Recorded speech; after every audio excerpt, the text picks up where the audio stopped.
Former Governor Mike Huckabee is a great friend of Israel. I sat down with the governor in Jerusalem recently and asked him about how he thinks relations will be between the incoming Trump administration and the Jewish state.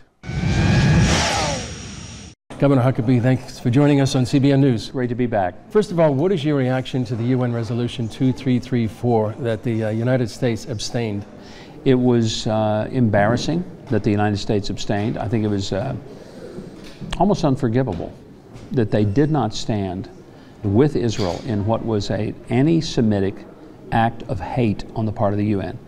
And I felt like that John Kerry's rationale for really making Israel the whipping boy of the United Nations was beneath the principles of the United States. And what consequences do you think that might be for Israel, and especially here in the city of Jerusalem? Well, I think ultimately it's going to be reversed, because I expect that Donald Trump and his administration will make it very clear that if this kind of action against one of our allies is going to stand, again, an anti-Semitic act of hate, that if necessary, I mean, I'd like to see the president-elect say, we'll pull out of the UN. We provide almost 25% of all the support for the entire organization.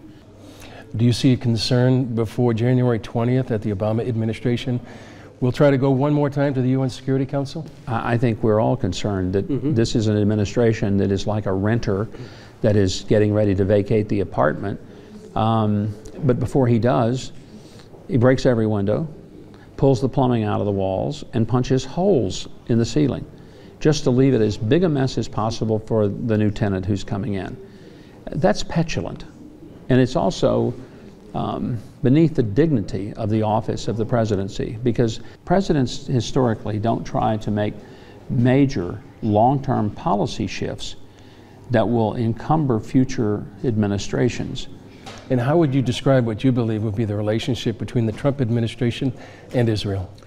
There will be a new level of candor and I think willingness to discuss issues honestly, and both sides will feel that they're looking after the best interest of their countries and of their ally.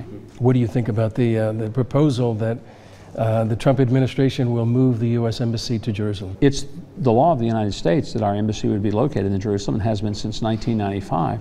But every president has pushed that decision off, always with the thing of, well, it might not be received real well. Well, why will we always act according to the pressure of people who would commit terrorist acts? Why don't we act according to what's best, what's right? Do you see a change in how they relate to the quote-unquote West Bank, otherwise known as Judea and Samaria? Yes, I do. I think, for one thing, the Trump administration will call it by its proper name, Judea and Samaria, and stop referring it to the West Bank. I don't think you'll hear the term occupy.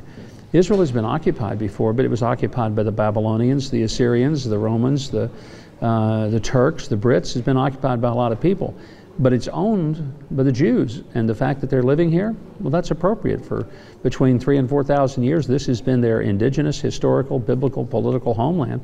And, you know, for us to try to pretend that somebody else has a claim to Jerusalem is nonsense. Great. Any other thoughts, Governor? You know, I'm very optimistic about these next few years. I think it's going to mark a dramatically improved relationship between Israel and the United States, one that's based on trust and mutual interest to combat terrorism and evil, and to stand for things that really matter to the foundation of a society.